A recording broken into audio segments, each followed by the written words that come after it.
O Peregrino, por John Bunyan, capítulo 8. Cristão encontra os leões e chega ao Palácio Belo. Em meu sonho, vi que ele apertou o passo e seguiu em frente, pensando em talvez arrumar pousada ali.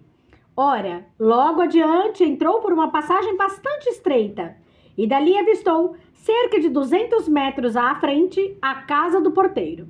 Mas avançava com cuidado, observando atento o caminho, e logo avistou 2 leões. Agora, pensou consigo, vejo os perigos que fizeram desconfiança e hesitante voltar por onde vieram.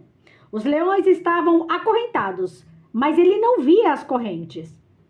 Então teve medo e cogitou também voltar como os outros 2, pois acreditava piamente que a morte o esperava adiante. Mas o porteiro, que se chamava Vigilante, percebendo que Cristão estacara, como se quisesse voltar, gritou-lhe dizendo: "É a sua força assim tão pouca? Não temos leões, pois estão acorrentados e foram colocados aqui para testar a fé dos que a têm e para revelar aqueles que não a têm. Mantenha-se no meio do caminho e nada sofrerá." Vi então que ele avançava, tremendo de medo dos leões, mas bem atento às orientações do porteiro. Ouviu o rugido das feras, mas elas não o tocaram. Então bateu palmas e seguiu adiante até alcançar o portão, onde estava o porteiro. Disse Cristão: "Senhor, que casa é esta? Posso passar a noite aqui?" "Esta casa foi construída pelo senhor do morro e ele a ergueu para alívio e segurança dos peregrinos", respondeu o porteiro, que também lhe perguntou de onde vinha e para onde ia. Cristão: "Venho da cidade da destruição e sigo para o Monte Sião. Mas como o sol já se pôs, pretendo, se puder, pousar esta noite aqui." Porteiro: "Qual é o seu nome?" Cristão: "Meu nome é Cristão, mas antes eu me chamava Desditoso. Procedo da linhagem de Jafé, a quem Deus convenceu a habitar nas tendas de Sem." Porteiro: "Mas por que é que você chegou tão tarde, já posto o sol?" Cristão: "Eu teria chegado mais cedo, mas, como sou desventurado. Dormi debaixo do caramanchão ali na encosta do morro. Mesmo assim, se fosse só isso, eu teria chegado aqui bem mais cedo. Só que durante o sono perdi meu testemunho e sem ele vim até o cume do morro. Depois o procurei e não o encontrando, me vi forçado, com pesar no coração, a voltar ao lugar onde dormi, e ali eu encontrei. Por isso eu só chego agora." Porteiro: "Bom, vou chamar uma das virgens da casa e ela, caso se agrade de sua conversa, o levará ao resto da família, segundo as regras da casa." O porteiro vigilante tocou um sino. Logo depois surgiu à porta da casa uma donzela linda e séria, de nome Discrição, perguntando por que fora chamada. "Este homem vem da cidade da destruição e segue rumo ao Monte Sião, mas está exausto e, surpreendido pela noite, pediu-me pouso. Disse-lhe então que a chamaria e que, depois de conversar com ele, você faria o que lhe parecesse melhor, segundo a lei da casa." Então ela perguntou a Cristão de onde vinha e para onde ia, e ele lhe respondeu. Perguntou-lhe também como entrara no caminho, e ele lhe respondeu. Depois ela quis saber o que vira e com que se depara no caminho, e ele lhe contou.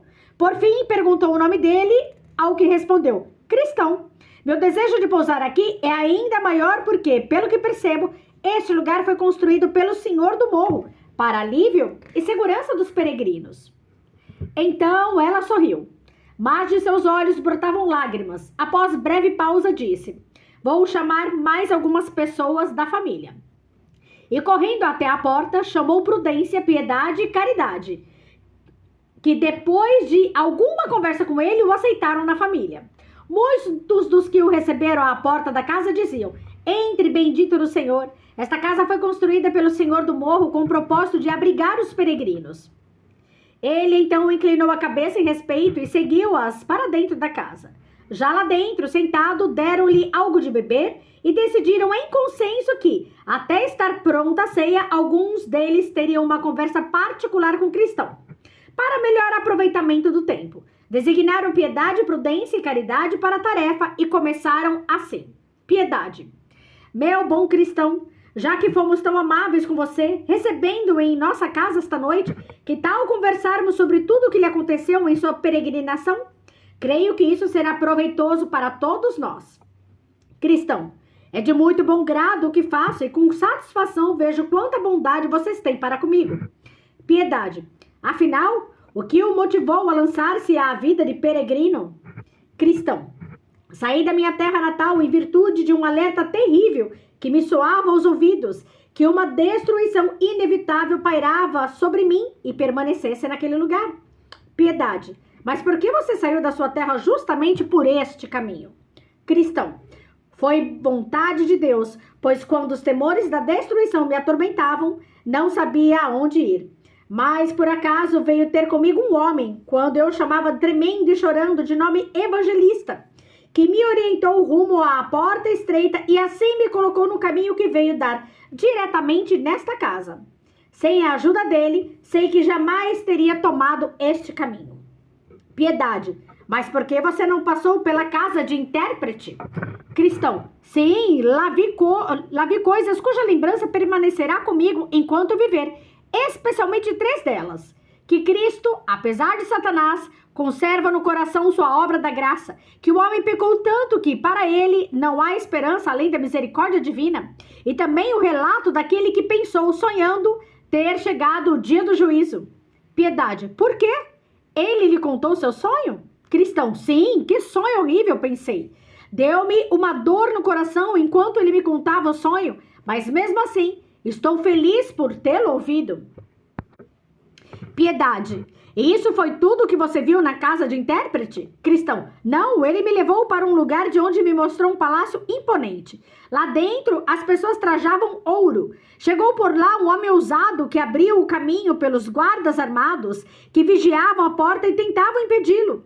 Esse homem foi convidado a entrar para receber glória eterna. Acho que essas coisas me arrebataram o coração.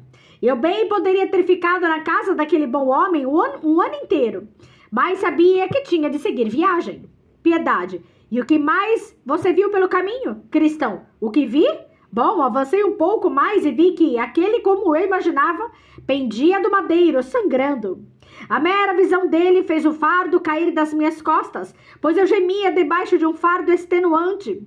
Mas então me vi livre dele. Para mim foi algo esquisito, pois jamais vira isso acontecer antes. Sim, e enquanto eu estava ali, de pé olhando para cima, porque não conseguia tirar os olhos dele, aproximaram-se de mim 3 seres resplandecentes. Um deles testificou que os meus pecados estavam perdoados.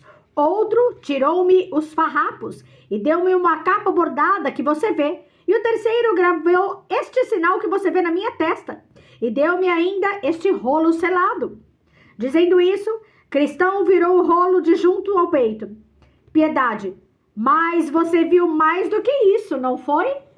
Cristão, as coisas que contei foram as melhores, mas vi também outras. Vi, por exemplo, ao passar 3 homens, simplório, indolência e presunção, adormecidos ao longo do caminho com grilhões nos tornozelos. Pensa que eu consegui acordá-los? Vi também formalista e hipocrisia pularem o muro para seguir, segundo pretendiam, até Sião. Mas logo se perderam, como de fato eu lhe havia prevenido, sem que me acreditassem. Porém, acima de tudo, tive que me esforçar muito para subir este morro, e foi igualmente difícil passar ao lado das bocas dos leões.